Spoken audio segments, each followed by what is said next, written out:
Historians agree the first Thanksgiving dinner featured not just wildfowl, venison, and corn, but likely also a more peculiar dish: eel. Members of the Wampanoag tribe living in what is today Massachusetts were very fond of the fatty fish. That's right. Even though they may look like snakes, eels are indeed fish.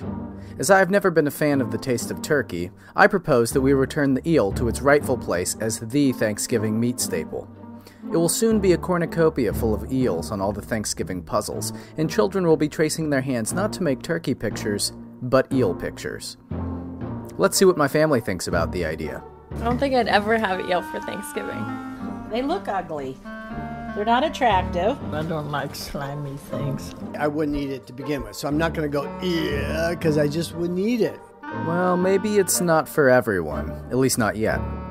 I think what the eel might need is a good advertising campaign. I'll meet with Frank Unlimited, a Seattle ad agency, about how they would sell eel as the Thanksgiving meat staple. The first one, seemed to us, was go after the foodie culture. Make it something which has that sort of hip, it's a novel way of doing it. So if it's going to be like heirloom tomatoes, maybe this is an heirloom protein. We had eel, the original other white meat. You could get Michael Pollan to do a special on the benefits of eating locally sourced eel. I like where they're going with those, but why should the eel even need an advertising campaign? The turkey doesn't need one.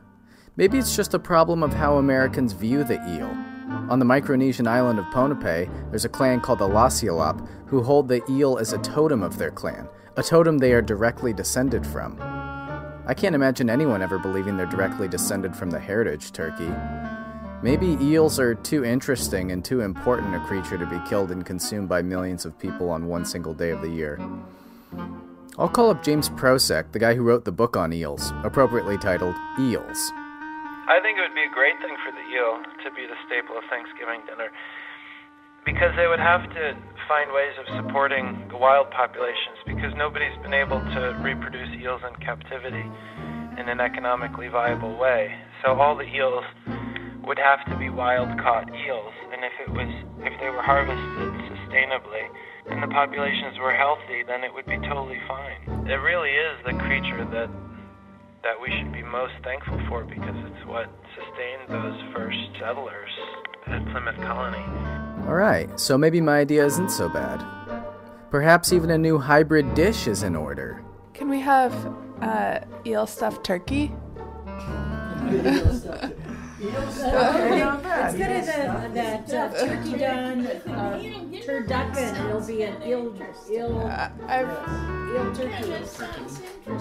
Let's try it. Let's have eel turkey. Eel turkey. All right, eel stuffed turkey. I like that.